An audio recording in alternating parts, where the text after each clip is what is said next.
శ్రీమహాగణాధిపతయే నమః. శివాయ గురవే నమః. శ్రీవిష్ణురూపాయ నమః శివాయ. శ్రీ బాలాత్రిపురసుందరీ సమేత మేధాదక్షిణామూర్తయే నమః. 20 ఏప్రిల్ 2026 సోమవారం అక్షయతృతీయ. అక్షయతృతీయ అనగా తరగనటువంటి ఫలాన్నిచ్చేది, నశించినటువంటి ఫలాన్నిచ్చేది అని. ఆ ఫలం ఏమిటి అంటే మనం చేసినటువంటి దానం ఏదైతే ఉందో అదే గొప్పదనమాట.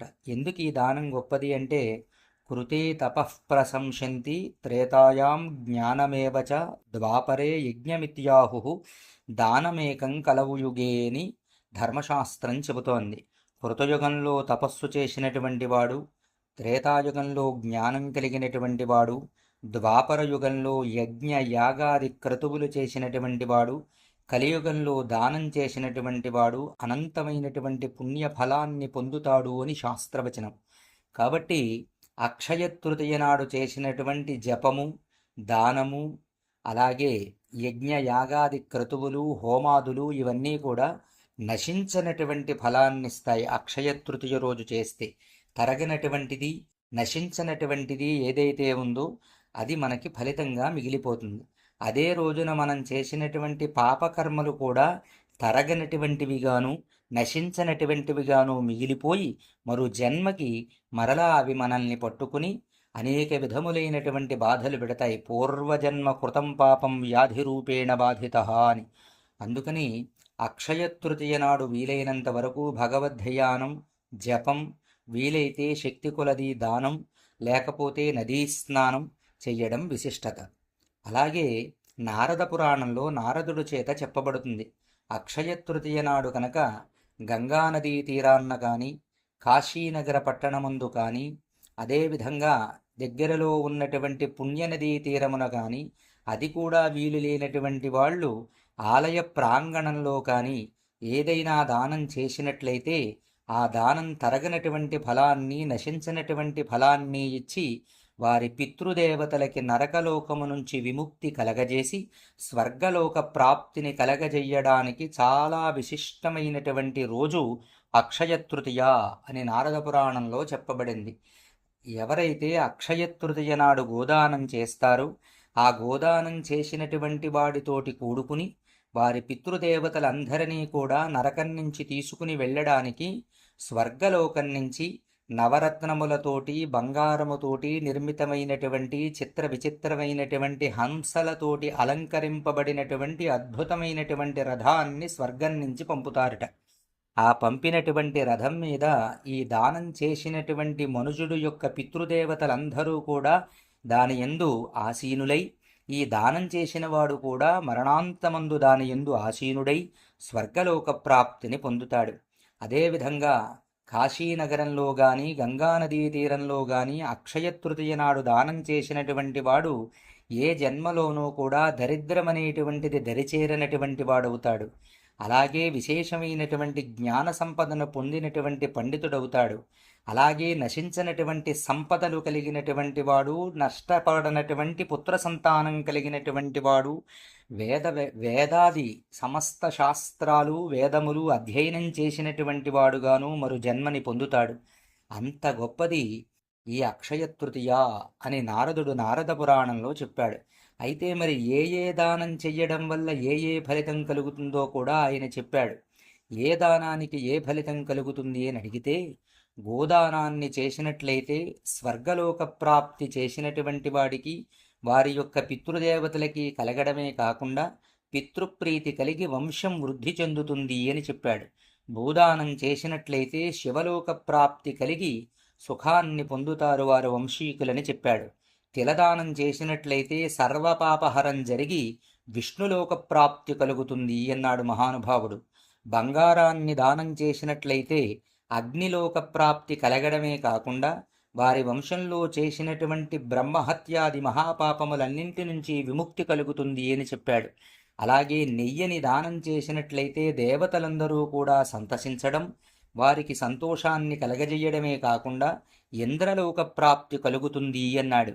అలాగే వస్త్రదానం చేసినట్లయితే దేవతలకి ప్రీతి కలిగి వారి వంశంలో ఉన్నవారికి, దానం చేసిన వాడికి కూడా ఆయుర్వృద్ధి కలుగుతుంది అని చెప్పాడు.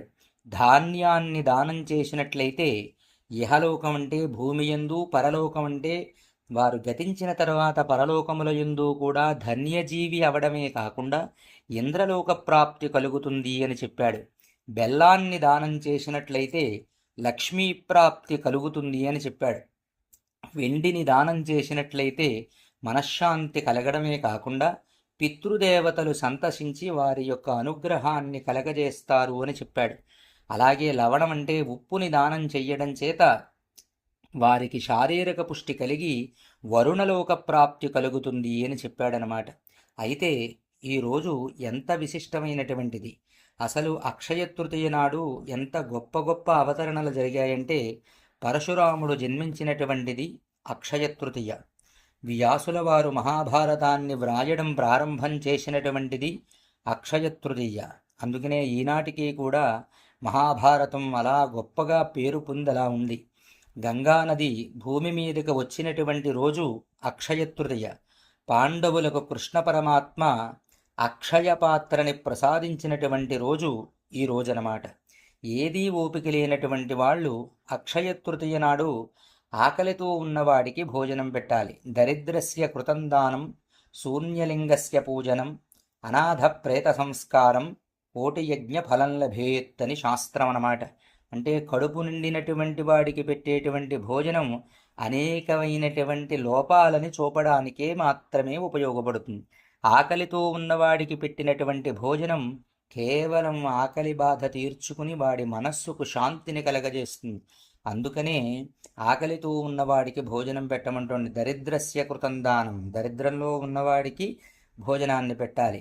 శూన్యలింగస్య పూజనం, మనం ఎక్కడైతే విపరీతమైనటువంటి భక్తుల రద్దీ ఉంటుందో ఆ ఆలయానికి వెళ్ళి మనం ఆ ఆలయం దగ్గరే విశేషమైనటువంటి దానాలు ధర్మాలు చేస్తూ ఉంటాం. కానీ ఏ ఆలయంలో అయితే దీపారాధన లేక భగవంతుడు చూస్తున్నాడో ఆ ఆలయానికి వెళ్ళి ఒక దీపాన్ని వెలిగించిన వాడికి తక్షణం భగవంతుడు అనుగ్రహాన్ని కలగజేస్తాడు. శూన్యలింగస్య పూజనం. అనాథ ప్రేత సంస్కారం, నాథుడు అంటే పోషణ చేసేటువంటి వాడు, చూసేటువంటి వాడు, ఉన్నటువంటి వాడిని ఎవడైనా చూస్తాడు. ఎవ్వరూ చూడనటువంటి వాడిని యోగ్యత అంటే ఒకడి చేత చూడగలిగేటువంటి యోగ్యత లేనటువంటి వాడిని, ఎవడూ చూడక నన్ను ఎవడు చూస్తాడా అని ఎదురు చూసేటువంటి వాడిని ఎవడైతే చూస్తాడో అలాంటి అనాథప్రేత ఏదైతే ఉందో అలాంటి అనాథప్రేతకి ఎవడైతే సంస్కారాదులు చెయ్యడానికి ముందుకొస్తాడో వాడికి భగవదానుగ్రహం కలుగుతుంది. ఈ 3 పనులు చేసేవాడికి కోటి యజ్ఞ ఫలం లభేత్ అన్నాడు. అందులో అన్నదానం చాలా గొప్పది. అన్నదానం గురించి చెబుతూ అన్ని దానాల గురించి అన్నదానం గురించి విశేషంగా చెప్పబడింది శాస్త్రంలో. గజ తురగ సహస్రం గోకులం భూమిదానం కనక రజిత పాత్రం మేదినీ సాగరాంతం ఉభయకుల పవిత్రం కోటికన్యా ప్రదానం నభవతు సమతుల్యం అన్నదాన సమాన. ఎన్ని దానాలున్నా అన్నదానాన్ని మించినటువంటిది లేదు, దానికి సమానంగా కూడా ఏ దానము రాదు అని చెప్పబడింది. కాబట్టి మన ఓపిక కొలది ఇంటి దగ్గర ఆహారాన్ని మనం తయారు చేసి దాన్ని ఒక విధమైనటువంటి పాత్రలో దాన్ని భద్రపరిచి ఏదైనా ఆకలితో ఉన్నటువంటి వాడికి, వికలాంగులకి, చంటి పిల్లలకి ఈ అక్షయ తృతీయ నాడు అన్నం పెడితే ఆ కుటుంబానికి, ఆ కుటుంబంలో పుట్టిన వాళ్ళకి ఏ తరంలోనూ కూడా అన్నాదులకి లోటుండదు అని చెప్పి నారద పురాణంలో చెప్పబడింది. అంతే తప్ప తత్మా విషయాలన్నీ కూడా ఏదో మనం ఆస్తులు కొనుక్కోవడం, రకరకాలైనటువంటి వస్తువులు కొనుక్కోవడం, ఇవన్నీ కూడా అక్షయ తృతీయ నాడు అక్షయం అవుతాయి అనేటువంటి భావన తప్ప ఇవన్నీ ఇహలోకంలో తప్ప పరానికి వెళ్ళడానికి ఉపయోగం లేనిది. నువ్వు ఖర్చు పెట్టుకుని తిన్నది ఏదైతే ఉందో అది నీ శరీరంలోనే ఇమిడిపోతుంది. నీ ఆస్తి నీ పిల్లలు నువ్వే అనుభవిస్తారు తప్ప అది నీకు పరలోకానికి వెళ్ళిన తర్వాత కావాల్సినటువంటి పదార్థంగా ఎట్టి పరిస్థితుల్లోనూ మారదు.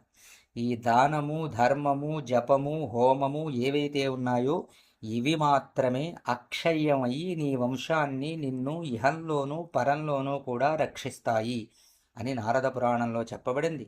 కాబట్టి వీలైనంత వరకు ఎవరి శక్తి కొలది వారు చెయ్యగలిగినటువంటి చెయ్యింది. అక్షయ తృతీయ నాడు చేసే ప్రతిదీ కూడా ఏది చేసినా సంకల్పం లేకుండా చెయ్యదు. సంకల్పం లేనటువంటి దానము, ధర్మము, వాటి యొక్క ఫలము మనం పూర్తిగా పొందజాలము. సంకల్పం చెప్పాలి. అదేవిధంగా ఆ చెప్పే సంకల్పం కూడా సలక్షణంగా ఉండాలి. అక్షర దోషములతోటి చెప్పేటువంటిది సరైనటువంటి సంకల్పం కాదు. అందుకని సలక్షణంగా సంకల్పం చెప్పేవారిని చూసుకుని అందంగా చక్కగా దానం చెయ్యండి. ఆ దానం చెయ్యడం చేత మీకు భగవద్ అనుగ్రహం కలుగుతుంది.